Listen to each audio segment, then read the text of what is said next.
तो और स्पिनर्स का किरदार आप कैसा देख रहे हैं? पाकिस्तानी जो स्पिनर्स हैं उनका श्रीलंका में किरदार, क्योंकि कहा जाता है कि श्रीलंका में जब स्पिनर जाता है तो वो उसके लिए बहुत अच्छा होता है, और श्रीलंका जो है वो एक तरह से स्पिनर्स के लिए एक फ़ायदेमंद जगह करार दी गई है।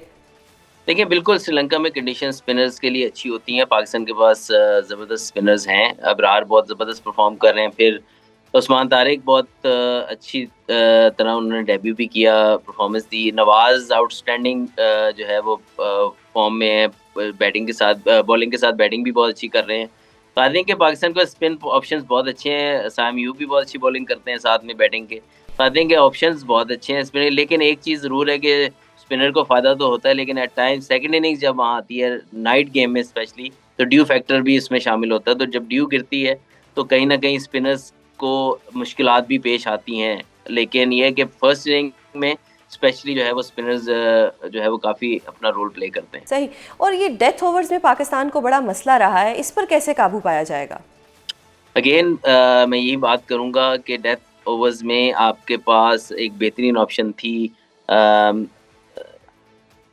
हेलो। जी जी जी। जी, जी।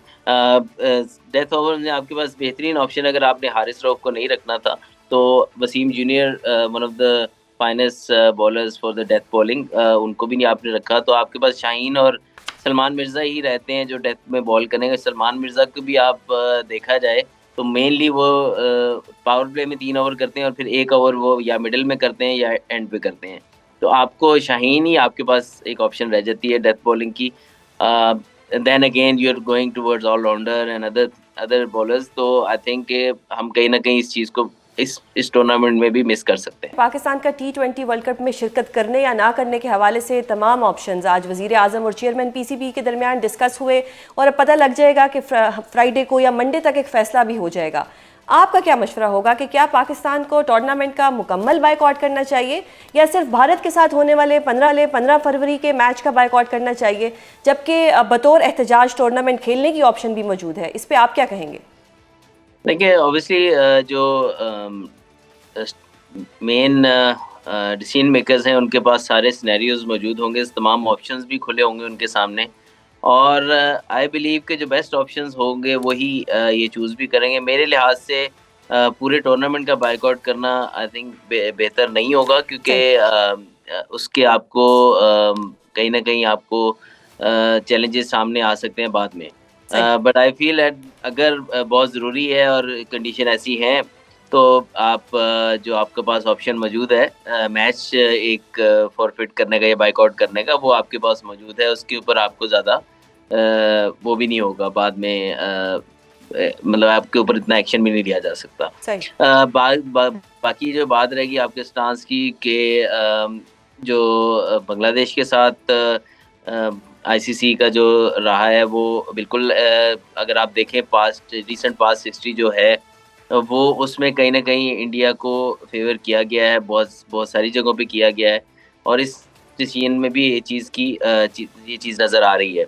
अगर आप पिछला T20 वर्ल्ड कप भी ले लें, तो इंडिया के मैचेस जहाँ हो रहे थे उसका टाइम भी बेस्ट सूटेड दिया गया, जिस तरह उन्होंने कहा उसी तरह ही सेमीफाइनल भी ये कंफर्म था कि इंडिया वहीं खेलेगी। एक वेन्यू उन्होंने सेलेक्ट कर लिया कि इस जगह पे ही होगा, चाहे रिगार्डलेस कि उनकी पोजीशन क्या होती है अगर वो सेमीफाइनल में क्वालिफाई करते हैं। फिर चैंपियंस ट्रॉफी होती है, वो एक ही ग्राउंड पे अपने सारे मैचेस ले लेते हैं। तो आई सही। थिंक कि बहुत सारी ऐसी और भी चीज़ें हैं जिसको वर्ल्ड क्रिकेट के जो स्टेक होल्डर्स हैं उनको देखना पड़ेगा कि क्या आईसीसी एक बोर्ड को इतनी फ़ेवर करता रहेगा और खुलेआम करता रहेगा। तो आपने कहीं न कहीं तो फुल स्टॉप लगाना है, और जब से अच्छा। आप देखें कि ये चीज़ होती चली जा रही है और तमाम क्रिकेट बोर्ड इस पे ऊपर खामोश रहेंगे, तो कभी ना कभी तो किसी को आवाज़ उठानी है। तो आई थिंक कि पाकिस्तान क्रिकेट बोर्ड को अच्छा। ज़रूर आवाज़ उठानी चाहिए और साथ और भी बोर्ड्स को जी जी। इनके साथ जुड़ना चाहिए। अज़हर साहब, एक चीज़ बताएं कि पाकिस्तान के अलावा कोई और क्यों नहीं आवाज़ उठा रहा? ठीक है, पाकिस्तान ने एक अच्छा काम किया, यूनिटी दिखाई है, लेकिन किसी और को भी तो आगे आने चाहिए था। हाँ, देखिए, आना पड़ेगा कभी ना कभी तो। अभी शायद लोगों को ये फ़ील नहीं हो रहा, बट ऑस्ट्रेलियन क्रिकेट बोर्ड को, इंग्लैंड क्रिकेट बोर्ड को ये चीज़, और जो भी बड़े क्रिकेट बोर्ड हैं स्पेशली, वो ऐसे डोमिनेट नहीं हो सकते एक इंडिया के इन्फ्लुएंस के ऊपर। आई थिंक कि उनको ये चीज़ समझनी समझनी चाहिए कि अगर तो इंडिया की क्रिकेट ही इतनी इम्पोर्टेंट है सिर्फ, तो वो खुद ही खेल लिया करें फिर। बाकी टीमों को खेलने की कोई जरूरत नहीं है। अगर उन्हीं के ही फेवर में सारे डिसीजन होने, उन्हीं की तरीके से आईसीसी क्रिकेट को चलाएगा, तो आई थिंक ये इनको अभी नहीं बोलेंगे तो कभी तो बोलना पड़ेगा। तो before it's too late, I think ये जो सब क्रिकेट बोर्ड्स हैं इनको इकट्ठे होना चाहिए और एक आईसीसी को एक इंडिपेंडेंट इदारा, उनके डिसीजंस में इंडिपेंडेंट इदारा नजर आना चाहिए। ऐसा नहीं होना चाहिए कि एक क्रिकेट बोर्ड से वो इन्फ्लुएंस हो रहे हैं। और ये मैं नहीं कह रहा, दुनिया के टॉप कमेंटेटर्स इस चीज़ की तरफ इशारा कर चुके हैं। सही। तो अब बतौर क्रिकेटर आप क्या समझते हैं कि इस वक्त जो सूरत हाल है, एक गैर यकीनी सूरत हाल है, इसका टीम की तैयारियों पर क्या असर पड़ेगा?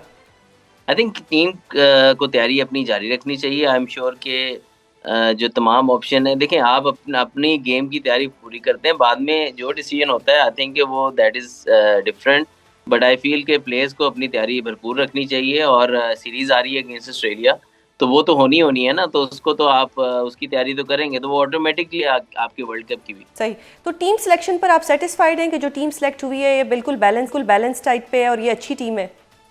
देखिए टीम काफ़ी हद तक बैलेंस भी है, इसमें हमारे पास मैच विनर्स भी मौजूद हैं, इनफॉर्म प्लेयर्स भी मौजूद हैं।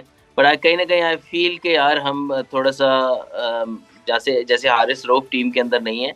यस, उनके कुछ ऐसे ओवर्स ज़रूर हैं जिसमें हम कह सकते हैं कि यार बड़े क्रंच सिचुएशन में आके वो डिलीवर नहीं कर पाए, लेकिन अगर आप रिसेंट पास में देखें तो वो आपके मोस्ट सक्सेसफुल बॉलर रहे हैं T20 क्रिकेट में। सही। तो अभी भी बिग बैश बहुत ज़बरदस्त खेले, तो आई थिंक उनकी कमी कहीं ना कहीं आपको नज़र आ सकती है। फिर उनकी रिप्लेसमेंट शायद मोहम्मद वसीम जूनियर जो है वो शायद कहा ही जा रहा है शायद इंजर्ड हैं, बट अगर वो इंजर्ड नहीं है तो अगर रिप्लेसमेंट। जी जी जी जी इत्तलात ये आ रही है कि जो कोच साहब हैं, जो नाइक हसन साहब हैं, उनको वो पसंद नहीं है, तो इसलिए वो नहीं है। देखें, अगर तो हारिस रऊफ की रिप्लेसमेंट बनती थी, क्योंकि आपको मिडिल ओवर्स में एक पेस बॉलर की ज़रूरत पड़ती है। आपके पास नए बॉल के बॉलर्स मिर्ज़ा जो हैं हमारे लेफ्ट आर्म पेसर, और साथ में शाहीन अफरीदी, ये आपके दो नए बॉल के फास्ट बॉलर्स हैं। फिर आप के पास जो है वो फहीम अशरफी मौजूद है नए बॉल से बॉलिंग करने के लिए। आपको मिडिल ओवर के लिए कोई फास्ट बॉलर आपने पिक नहीं किया। अगर आपने हारिस रऊफ को उनकी रिसेंट जो उनकी परफॉर्मेंसेज एशिया कप में रही उस वजह से आपने नहीं रखना था, तो आपको उनकी रिप्लेसमेंट वसीम जूनियर बनते थे। उसके अलावा स्पिनर्स की चॉइसेस आपके पास बहुत अच्छी हैं। और दूसरी ख्वाजा नाफे की काफ़ी बात हो रही है। आई फील के इतने बड़े इवेंट में आप